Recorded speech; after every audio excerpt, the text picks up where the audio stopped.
चलिए शुरू करते हैं। अब आगे। दिल्ली। सब लोग कॉलेज से वापस आ गए थे, वही अद्वैत ऋषभ से बात करके वापस आकर बैठ गया। सबके साथ वह रहकर अथर्व को ही देख रहा था, जो अथर्व ने भी नोटिस कर लिया। तब अथर्व चिढ़ते हुए बोला, क्या है बजरबट्टू, ऐसे दीवानों की तरह क्या देख रहा है? अपनी माँ को छोड़कर मेरा फैन हो गया ना? तो मुझे पता था, मैं हूँ ही हीरो।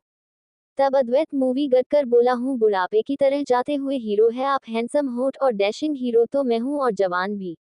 अद्वैत की बात सुनकर बाकी सब हंस पड़े और अथर्व ने मूड बिगाड़ लिया। तब अथर्व बोला, इस बेइज्जती का बदला मैं तेरी माँ से लूंगा, क्योंकि तू जैसी आइटम उसी ने पैदा की है। फिर वह जोर से बोल, माँ मेरी डार्लिंग बीवी दिखाई नहीं दे रही। तब प्रिया जी वहीं पर सलाद के लिए खीरा टमाटर लेकर आई हुई बोली, आराध्या अभी आई नहीं है, अस्पताल से जा तू ही उसे लिया, कहीं ज्यादा देर तो ना हो जाए। तब अथर्व गाड़ी की चाबी उठाते हुए बोला, ठीक है मैं अभी ले आता हूँ। तब ग्रंथ उठाते हुए बोला, मैं भी चलता हूँ आपके साथ। तब अथर्व उसे लेकर आराध्या के अस्पताल के लिए निकल गया। रास्ते में अथर्व ने ग्रंथ से पूछा कि वह टेंशन में क्यों बैठा था। तब ग्रंथ बोला, पता नहीं दिव्य, यह मेरा वहम है या कुछ और, लेकिन मुझे ऐसा लगता है कॉलेज में प्रैक्टिस के दौरान कोई हम पर नजर रख रहा था। मैंने दरवाजे के बाहर किसी की परछाई भी देखी थी, लेकिन जब मैं वहां पहुंचा तो वहां कोई नहीं था। तब अथर्व कुछ सोचते हुए बोला, क्या तुम लोगों का किसी से झगड़ा हुआ है कॉलेज में? तब ग्रंथ बोला, नहीं डिबी, जब से हम मुंबई से आए हैं तब से तो किसी से भी हमारा झगड़ा नहीं हुआ। तब अथर्व बोला, और मुंबई जाने से पहले तब किसी से कोई बहसबाजी? तब ग्रंथ कुछ सोचते हुए बोला, मुंबई जाने से पहले कैंटीन में बस छोटी सी कहा सुनी हुई थी, उसके बाद से तो वह लड़का हमें दिखाई भी नहीं दिया। तब अथर्व ने कहा, ठीक है, तुम्हें दिति, आरू और अनु तीनों लड़कियों का ध्यान रखना है। एक अच्छा कमांडर वही होता है जो बाज की तरह सचेत रहे और अपने शिकारी को दबोच ले, समझ गए ना? तब ग्रंथ बोला, समझ गया डिबी। कुछ मिनट में वह अस्पताल पहुंचे, जहां आराध्या डॉक्टर को कुछ समझ रही थी। कुछ ही देर में वह अथर्व और ग्रंथ के साथ सूर्यवंशी भवन के लिए निकल गई।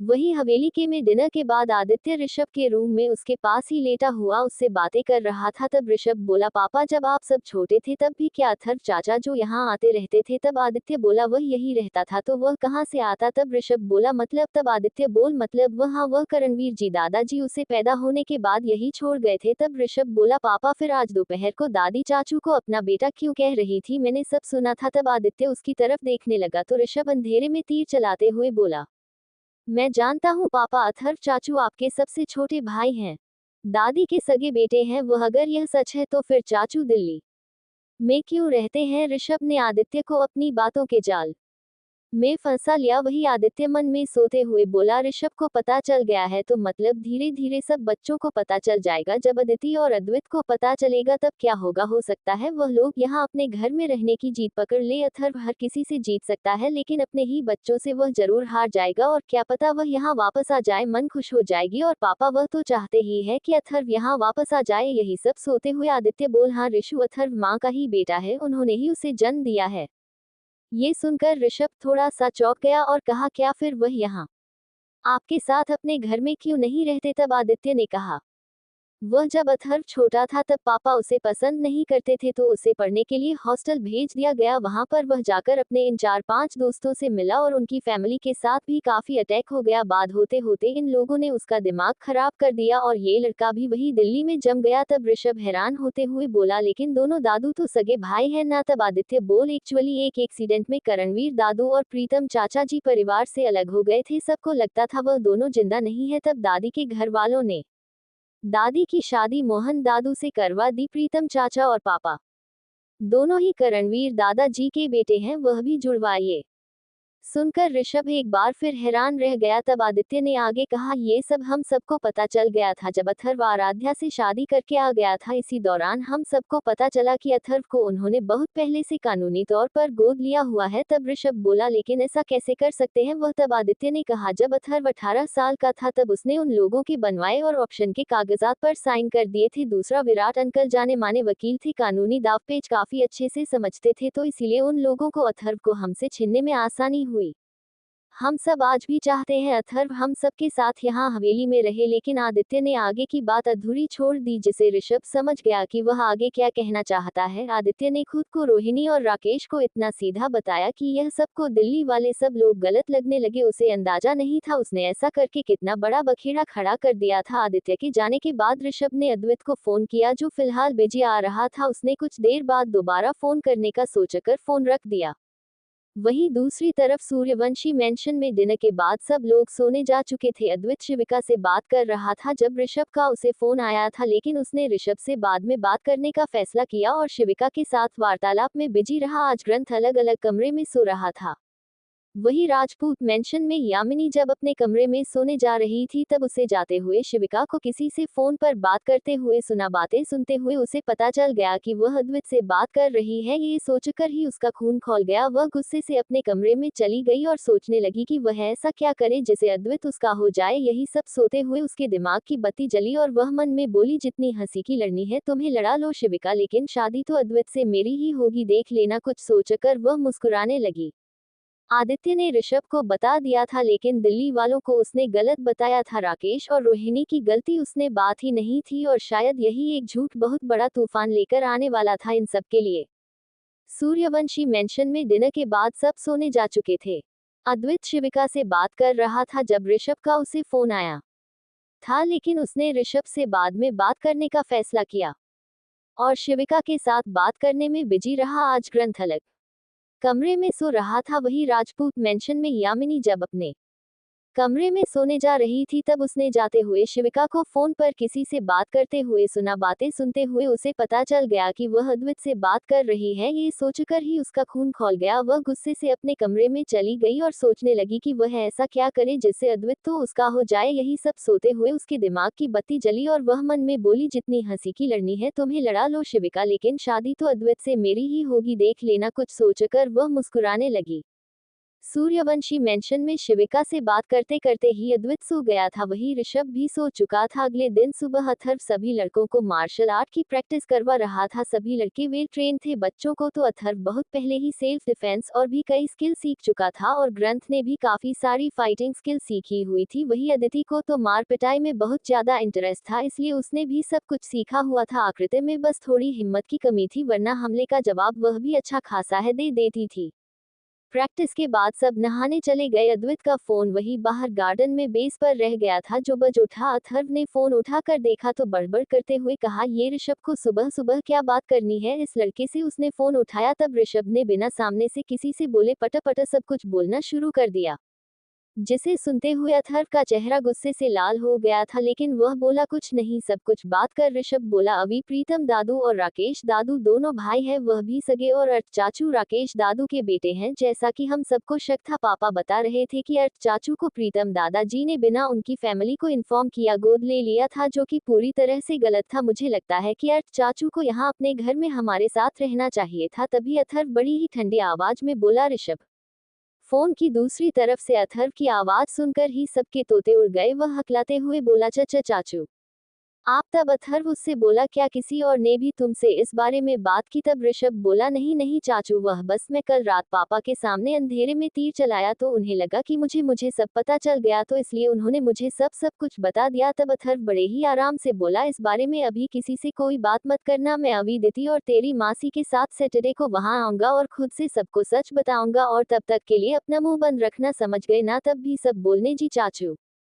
अथर्व ने कहा, अब जाकर नहा लो और अपने कॉलेज चले जाओ, कल भी नहीं गए थे। तब ऋषभ ने जी चाचू का कर फोन काट दिया। अथर्व ने अद्भुत के फोन से अभी हुई कॉल हिस्ट्री डिलीट कर दी और आंखों में अंगारे लिए कहा, ये तुमने अच्छा नहीं किया आदित्य ठाकुर, मेरे माँ बाप को गलत दिखाकर अच्छा नहीं किया। फिर वह भी अपना दिमाग ठंडा करने के लिए नहाने चला गया।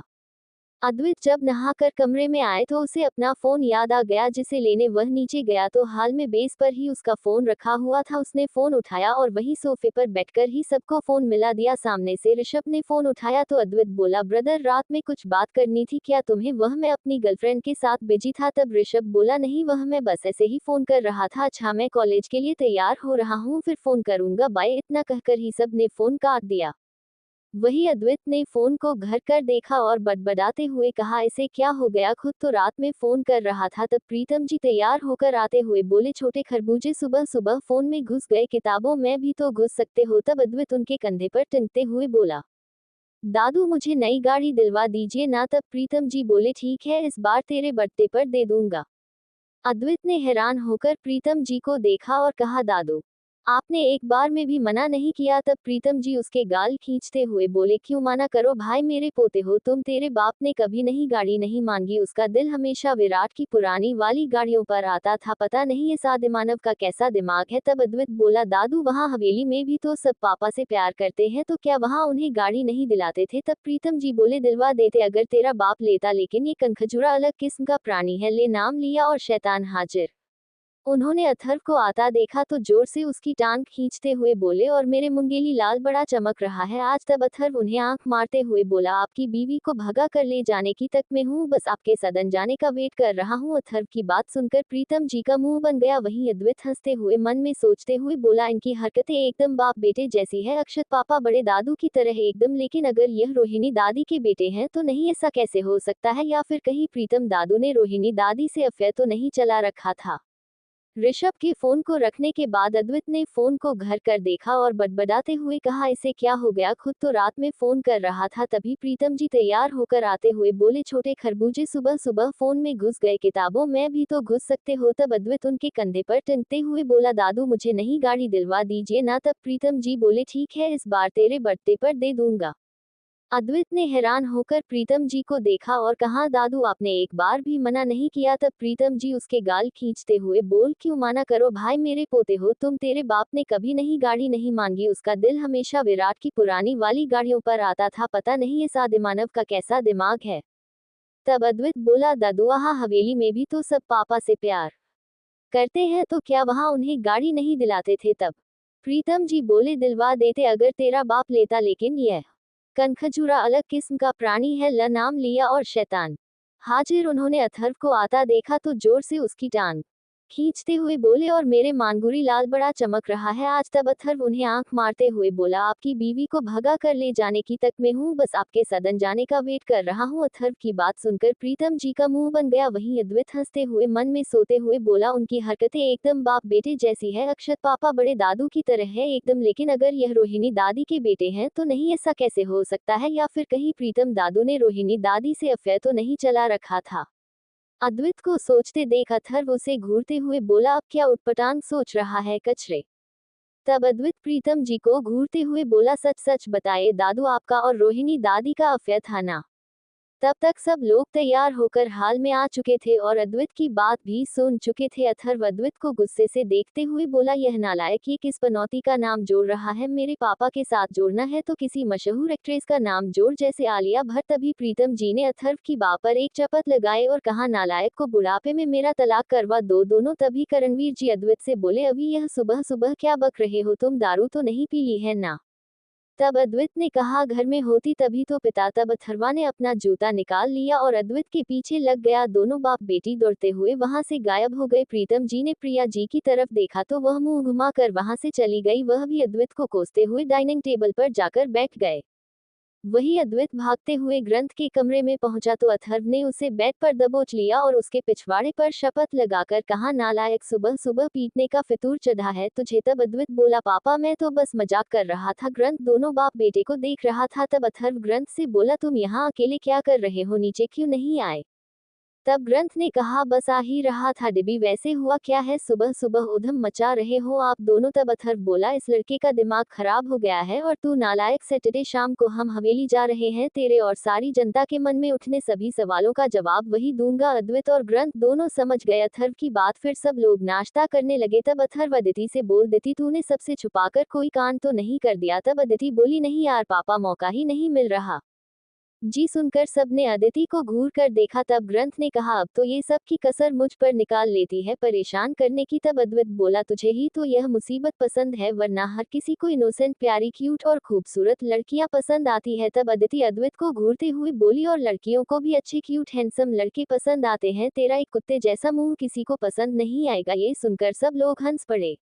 ऐसे ही हंसी मजाक करते हुए नाश्ता खत्म हो गया। बच्चे कॉलेज के लिए निकल गए और अक्षत लोग कंपनी चले गए। वही हवेली में सब नाश्ता कर रहे थे। आदित्य का पूरा ध्यान ऋषभ पर था, वह थोड़ा सा परेशान लग रहा था। तभी रोहिणी ऋषभ से बोली, ऋषभ बेटा तुम्हारी तबीयत ठीक है ना? नाश्ता तो सही से करो। सबने उसकी तरफ देखा। तब आदित्य बोल, क्या हुआ, कोई प्रॉब्लम है क्या? तब ऋषभ बहाना मारते हुए बोला, नहीं पापा, वह बस कल कॉलेज में एक असाइनमेंट जमा करना था जो मैं तैयार नहीं कर पाया, बस इसीलिए तब किया। बोली, मैं मदद कर दूंगी, तेरी कॉलेज ऑफ होने तक जरूर पूरा करवा दूंगी। उसके बाद वह सब भी कॉलेज के लिए निकल गए। वही अथर्व शाम को मोहन जी से इस बारे में बात करने की सोच रहा था, लेकिन फिर उसने सोचा कि अब सीधा सबके सामने बात होगी, वरना मोहन जी तो उसे अभी भी रोक ही देंगे। वही आज कॉलेज में ग्रंथ में चारों तरफ अपनी नजर जमा कर रखी थी, लेकिन उसे आज कुछ गड़बड़ नहीं लगी, या फिर जो भी कोई उन पर नजर रख रहा था वह सचेत हो गया था। उन्होंने आज अपनी प्रैक्टिस अच्छे से की थी। अदिति ने भी आज ग्रंथ को परेशान नहीं किया था। 2 दिन बाद फंक्शन होने वाला था जिसमें कोई बहुत बड़ा आदमी के गेस्ट बनकर आने वाला था। फिलहाल उसे गेस्ट के बारे में किसी को पता नहीं था कि कौन आ रहा है। खैर, आज का दिन भी अच्छे से बीत गया और सब अपने अपने घर चले गए। आज कॉलेज में ग्रंथ में चारों तरफ अपनी नजर जमा कर रखी थी, लेकिन उसे आज कुछ भी गड़बड़ नहीं लगी थी, या फिर जो भी कोई उन पर नजर रख रहा था वह सचेत हो गया था। उन्होंने आज अपनी प्रैक्टिस अच्छे से की थी। अदिति ने भी आज ग्रंथ को परेशान नहीं किया था। 2 दिन बाद फंक्शन होने वाला था जिसमें कोई बहुत बड़ा आदमी के गेस्ट बनकर आने वाला था। फिलहाल उसे गेस्ट के बारे में किसी को पता नहीं था कि कौन आ रहा है। खैर, आज का दिन भी अच्छे से बीत गया और सब अपने घर चले गए। एक और दिन शांति से निकल गया था। शाम के समय अथर्व लोग कंपनी से लौट आए थे। बच्चा पार्टी हॉल में ही थोड़ी बहुत प्रैक्टिस कर रहे थे। जब सब थक गए तो सोफे पर गिरकर दूरस्थ होने लगे। तभी सबके कानों में एक प्यारी सी आवाज आई। भैया, सब ने उसे तरफ देखा जहां से आवाज आई थी। दरवाजे पर शिविका खड़ी थी, जिसे देखकर ग्रंथ झटके से खड़ा हो गया और अद्वैत का दिल तो बाहर निकलने को हो गया था। वही शिविका दौड़कर ग्रंथ के सीने से लग गई। ग्रंथ ने उसका सर प्यार से सहलाया और उसे खुद से अलग करके कहा, तू यहाँ कैसे आई शिवी? तब अथर्व बोला, मैंने बुलाया है, मैंने तुम्हारे दादाजी को बताया कि कल कॉलेज में तुम्हारा डांस परफॉर्मेंस है, तो वह सब यहाँ आकर तुम्हारा हौसला बढ़ा है। तब शिविका ने कहा, पापा और माँ नहीं आ सके तो उन्होंने मुझे भेज दिया। तब ग्रंथ ने कहा, पर तुम अकेले कैसे आए? तब शिविका कुछ बोलती तभी हर्षद और यामिनी अंदर आते हुए बोले, वह हमारे साथ आई है। ग्रंथ हर्षद और यामिनी को देखकर ग्रंथ का माथा गर्म हो गया। तभी अथर्व ने उसका हाथ कंधा थपथपाया और कहा, आओ बच्चों, तुम दोनों का सूर्यवंशी मेंशन में स्वागत है। और बेटा, तुम कॉलेज में पंखे और कलर वगैरह चलेंगे तो चलने से भी उनके सामने मत आ जाना, कहीं उड़कर ज्यादा दूर निकल गई तो। अथर्व यामिनी से बोला तो उसकी बात सुनकर सब लोग हंस पड़े। यामिनी ने अद्वैत की तरफ देखा तो वह शिविका को बड़े ही प्यार से निहार रहा था। ये देखकर उसकी मुठिया भिंच गई, जिस पर अथर्व की नजर बराबर बनी हुई थी। लक्षिता सबके लिए चाय नाश्ता ले आई थी। अथर्व, अक्षत और धैर्य तीनों फ्रेश होने के लिए गए थे। प्रीतम जी भी आ गए थे। अथर्व लोग फ्रेश होकर आए। तब अथर्व प्रीतम जी से कहा, पापा, कल बच्चों का फंक्शन अटेंड करके हम परसों सुबह मुंबई जाएंगे। तब अक्षत ने कहा, क्यों जाएगा तू मुंबई, क्या काम है तुझे वहां पर? तब अथर्व ने कहा, मेरा मन है दादी से मिलने का, उनकी तबीयत ठीक नहीं है। तब प्रीतम जी ने कहा, ठीक है, अगर तेरा मन है तो चले जाओ और सिक्योरिटी का खास ख्याल रखना। तब अक्षर ने कहा, ठीक है, फिर मैं भी जाऊंगा, मुझे पता है यह अपना बिल्कुल ध्यान नहीं रखेगा। तब अथर्व ने कहा, सब बच्चे भी साथ आएंगे, अगर उन मुस्टंडों को भी चलना है तो वह भी चल लेंगे। तब प्रीतम जी ने कहा, अक्सर चला जाएगा, ये तीनों कंपनी देख लेंगे और तुम सब भी परसों शाम को वापस आ जाना। तब अथर्व ने कहा, ग्रंथ तुम भी चलना, अपने ताऊजी को भी देख आना। शिविका, तुम सब हमारे साथ ही चलना। शिविका ने सबकी नजर बचाकर अद्वैत की तरफ देखा और मुस्कुरा दी। वहीं अद्वैत का मन होला रे मार रहा था, उसकी खुशी चेहरे से ही टपक रही थी। उसका मन कर रहा था अथर्व की जोरदार पप्पी ले ले, लेकिन वह ऐसा कर नहीं सकता था, वरना उसका आप उसे यही सबके सामने जूते से पीट डालता और शिविका के सामने वह पीटना नहीं चाहता था। वही हर्षद यामिनी भी अथर्व की बात सुनकर मन ही मन खुश हो गए कि उन्हें अदिति और अद्वैत के साथ बिताने के लिए ज्यादा समय मिल जाएगा और वह किसी न किसी बहाने उन्हें इम्प्रेस कर देंगे। ग्रंथ ने हर्षद की तरफ देखा तो उसने उसे शैतानी स्माइली जैसे कह रहा हूँ कि तेरी हर खुशी छीन लूंगा। तभी ग्रंथ ने कहा, डिबी फिर नाजायज, मेरा मतलब है हर्षद और इसकी बहन मेरी फ्लैट पर रह लेंगे। तब यामिनी बोली, तुम भी तो वही रहोगे ना? और शिविका। तब अथर्व बोला, डोंट वरी ग्रंथ, हमारा घर बहुत बड़ा है, यहाँ बहुत से कमरे हैं, तो शिविका और ये दोनों यहीं रह लेंगे। अथर्व की बात सुनकर यामिनी और हर्षद जहाँ खुश हो गए, वहीं ग्रंथ का मुंह बन गया। वहीं दूसरी तरफ लक्ष्य के पास होम मिनिस्टर से किसी केस की फाइल आई थी, जिसे लेकर वह भी सूर्यवंशी मेंशन पहुंच गया था। प्रीतम जी अथर्व और ग्रंथ को अपने साथ स्टडी रूम में ले गए। ग्रंथ जाते हुए आदित्य आंखों से ही रिक्वेस्ट करता गया कि शिविका का ध्यान रखना। तब अद्वैत न्यू से रिलैक्स रहने को कहा और मन में कहा, मेरी जान का ध्यान मैं नहीं रखेगा तो और कौन रखेगा? वही स्टडी रूम में लक्ष्य प्रीतम जी से बोल अंकल क्या अब हमें मुंबई जाना होगा। तब अथर्व ने कहा देख तुझे मुंबई आने की कोई जरूरत नहीं है, मैं जा रहा हूँ ना वहां पर, तो ये कैसे मुझे हैंड ओवर कर दे, मैं और ग्रंथ दोनों मिलकर सब संभाल लेंगे। तब प्रीतम जी ने कहा पर अर्थ तेरी जान को ऑलरेडी खतरा है ऐसे में। तब अथर्व बीच में ही बोला पापा मेरी बात ध्यान से सुनिए, दिल्ली के करोल बाग से और आसपास के इलाकों से काफी बच्चे गायब हुए हैं और यह मामला काफी संगीत है और वह कुणाल मुंबई में नहीं है। मैंने ऑलरेडी मुंबई में अपने आदमी फैलाए हुए हैं, अगर वह वहां होता तो अब तक मेरे हाथ से चल चुका होता। अब इस केस की रिपोर्ट के मुताबिक बच्चों को दुबई ले जाया जाएगा, मैं सब संभाल लूंगा पापा। तभी लक्ष्मी कहा हाँ जैसे एक बार तू सबसे छिपकर शिप में चढ़ गया था, कितने डर गए थे हम सब, पापा से कुटाई भी तो हुई थी तेरी। तब अथर्व ने कहा कुत्ते मुंबई पुलिस मदद मांग रही है हमसे और बच्चे तो यहाँ की भी है और तू पुराने वक्त में कूद जा। तब प्रीतम जी ने कहा तू चलना लकड़बग्घा, लेकिन मुंबई पुलिस फोर्स को साथ ले जाना। तब अथर्व बोला पापा आप जानते हैं ना ऐसे कैसे ऑपरेशन लीक हो सकता है। स्टडी रूम में लक्ष्य प्रीतम जी से बोल अंकल क्या अब हमें मुंबई जाना होगा। तब अथर्व ने कहा देख तुझे मुंबई आने की कोई जरूरत नहीं है, मैं जा रहा हूँ ना वहां पर, तो ये कि मुझे हैंडओवर कर दे, मैं और ग्रंथ दोनों मिलकर सब संभालेंगे। तब प्रीतम जी ने कहा पर अर्थ तेरी जान को ऑलरेडी खतरा है। तब अथर्व बीच में ही बोला पापा मेरी बात ध्यान से सुनिए, दिल्ली के करोल बाग से और आसपास के इलाकों से काफी बच्चे गायब हुए हैं और यह मामला काफी संगीन है और वह कुणाल मुंबई में नहीं है। मैंने ऑलरेडी मुंबई में अपने आदमी फैलाए हुए हैं, अगर वह वहां होता तो अब तक मेरे हत्थे चढ़ चुका होता। अब इस केस की रिपोर्ट के मुताबिक बच्चों को दुबई ले जाया जाएगा, मैं सब संभाल लूंगा पापा। तभी लक्ष्य बोला हाँ जैसे एक बार तू चुप कर सेट में चढ़ गया था, कितने डर गए थे हम सब, पापा से कुटाई भी तो हुई थी तेरी। तब अथर्व ने कहा कुत्ते मुंबई पुलिस मदद मांग रही है हमसे और बच्चे तो यहाँ के भी है और तू पुराने वक्त में कूद जा। तब प्रीतम जी ने कहा तू चला जा लकड़बग्घा, लेकिन मुंबई पुलिस फोर्स को साथ ले जाना होगा। तब अथर्व ने कहा पापा आप जानते हैं ना ऐसे केसों में ऑपरेशन लीक हो सकता है, पुलिस डिपार्टमेंट के आदमी मिले होते हैं, ऐसे में आप बोल रहे हो कि पुलिस को ले जाओ, एक कम कीजिए 7 कमांडर्स की एक टीम और भेज दीजिए हमारे साथ। तब प्रीतम जी ने कहा ठीक है ये ठीक रहेगा। फिर अथर्व लक्ष्य से बोला अगर मुंबई पुलिस को फोन करेगा तो सिर्फ डीएसपी मल्हार को ही हमारे बारे में इन्फॉर्म करना, बाकी किसी पर आंख मूंद कर भरोसा नहीं कर सकते। लक्ष्य ने हमें सर हिलाया। फिर प्रीतम जी ने ग्रंथ से कहा पहला मिशन है अच्छे से कंप्लीट करना और अपने ससुर का ध्यान रखना, जरा उल्टी खोपड़ी का प्राणी है ये। ग्रंथ ने जीता तो कहकर सर हिला दिया। उसके बाद रात को सबने डिनर किया और अपने अपने कमरों में चले गए। शिविका और यामिनी एक ही कमरे में रुकी थी। लगभग 10 बजे बज रहे थे। यामिनी पानी पीने के लिए पानी लेकर आता हूँ कहकर कमरे से निकल गई। इसके कुछ देर बाद ही अद्वैत का मैसेज शिविका को आया। तब शिविका ने उसे बता दिया कि वह कमरे में अकेली है। बस फिर क्या था, अद्वैत पहुंच गया उसके पास। अद्वैत ने कमरे में आकर दरवाजा बंद कर दिया और शिविका को अपने गले से लगाकर उसे महसूस करने लगा। तब शिविका बोली अभी पानी लेकर आती ही होगी, मुझे डर लग रहा है। तब अद्वैत ने कहा डरो मत, उसे किचन तक पहुंचने में टाइम लगेगा, तुम इधर आओ और जरा मुझे थोड़ा बहुत प्यार भी कर लो। अद्वैत ने किस करने के लिए मुंह आगे बढ़ाया तो शिविका ने कहा मुझे किस करना नहीं आता। तब अद्वैत उसके दोनों गालों को हाथ से पकड़कर बोला हमें सिखाता हूं ना। इतना कहकर अद्वैत शिविका को प्यार का पहला पाठ सिखाने लगा।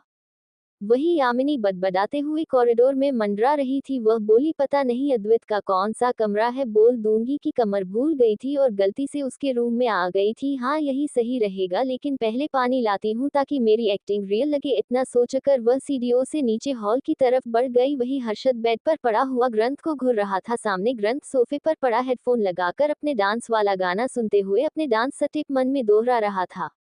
हर्षद उठकर बाहर जाने लगा, तभी ग्रंथ उसे घूरते हुए बुलाए तुम्हारा घर नहीं है समझे तो यहाँ आवारा घूमने की सोचना भी मत। तब हर्षद ने कहा अच्छा तो ये तेरा घर है। तब ग्रंथ ने कहा घर ना सही पर मेरा होने वाला ससुराल यही है समझे। तब हर्षद उसे पर हंसते हुए बोला हो बिल्कुल वैसे वैसे कभी अलीशा तेरी होने वाली बीवी हुआ करती थी है ना। ग्रंथ का चेहरा गुस्से से तमतमा गया और उसने कहा यहाँ पर तेरा बाप तुझे मुझे बचाने वाला नहीं है समझे, तो जरा अपने पजामे में रहो वरना अभी अपनी डीबी से कहकर दिल्ली की सड़कों पर फेंकवा दूंगा। तो अपनी असली औकात में सड़कों पर घूमते रहना। वही नाजायज वाली। इस बार हर्षद बुरी तरह से तिलमिला गया। वह ग्रंथ से बोला मैं तेरी शादी कभी अदिति से होने नहीं दूंगा, उसकी शादी तो मुझे होगी देख लेना। इस बार तुझे से मैं तेरे इस सैकड़ों प्यार को भी छीन लूंगा, तेरे हिस्से में कभी कोई खुशी नहीं आएगी, यह मैं तुझे और खुद से वादा करता हूँ। और अगर मैं ऐसा नहीं कर पाया तो कभी तेरे रास्ते में नहीं आऊंगा। तब ग्रंथ ने कहा तू मेरे रास्ते में कभी नहीं आ सकता, तू जानता नहीं अब मैं वह लाचार ग्रंथ नहीं हूँ। जो सिर्फ हाथ मलता रह जाता था। मैं अब अपनी खुशी चिन्ना जान गया हूँ और ये परिवार मेरा है। डीबी और पूरा परिवार मुझे अपनी दामाद मान चुके हैं। अदिति मुझसे शादी के लिए तैयार है, सब कुछ रेडी है, बस हमारी पढ़ाई पूरी होने का वेट कर रहे हैं। फिर मेरे पास भी मेरे डीबी और आराध्या आंटी मेरे माँ पापा के रूप में होंगे। अद्वैत लोगों जैसे दोस्त और भाई बहन होंगे। सब कुछ होगा, जाकर कह देना अपने आप से, जो मुझसे हमेशा कहता था कि जाकर ढूंढ लो नए माँ बाप। मैं सच में ढूंढ लिया उसे आदमी का, मुझ पर अब कोई हक नहीं है। हर्षद को पता नहीं था अदिति और ग्रंथ के रिश्ते के लिए सब लोग इतनी आसानी से मान जाएंगे। वह सच में घूमता, तभी दरवाजा बंद होने की आवाज उसे सुनाई दी। उसने देखा तो उसकी आंखें खुली रह गई, क्योंकि ग्रंथ ने कमरे से बाहर जाकर बाहर से लॉक लगा दिया था। उसने जाकर दरवाजा खटखटाया, लेकिन कोई फायदा नहीं था, ग्रंथ वहां से जा चुका था। वह गुस्से का घूंट पीकर रह गया और बेड पर लेट गया।